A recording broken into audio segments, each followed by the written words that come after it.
Magandang araw po.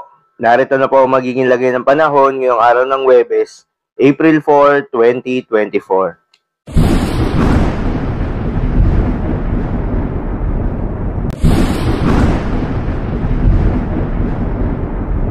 Sa kasalukuyan na tayon sa pag-asa, patuloy pa rin yung epekto nitong ridge ng high pressure area at nag-extend ito sa eastern section ng Luzon. At kung ridge ng high pressure area ang nakakaapekto sa specific na lugar, asahan yung mababang tsansa ng mga kaulapan, ibig sabihin mababa rin yung tsansa ng mga pag-ulan. Magandang balita naman dahil ayon sa pag-asa ay walang binabantayan na low pressure area o bagyo sa loob at labas ng ating Philippine Area of Responsibility na maaaring makaapekto sa ating bansa.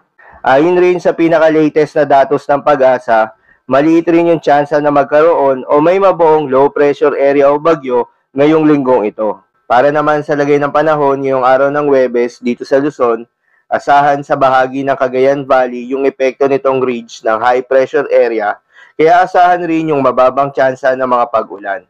Habang sa Metro Manila at nalalabing bahagi ng Luzon, asahan ng bahagyang maulap hanggang sa maulap na papawirin na may tsansa pa rin ng mga localized thunderstorms.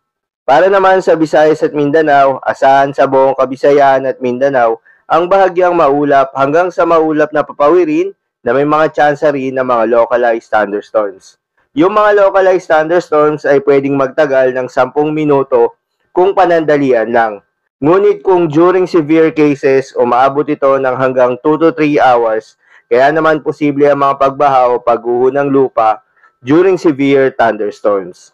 Para naman sa lagay ng mga dagat baybayin, ayon sa pag-asa ay wala namang nakataas na gale warning sa anumang seaboards ng ating bansa.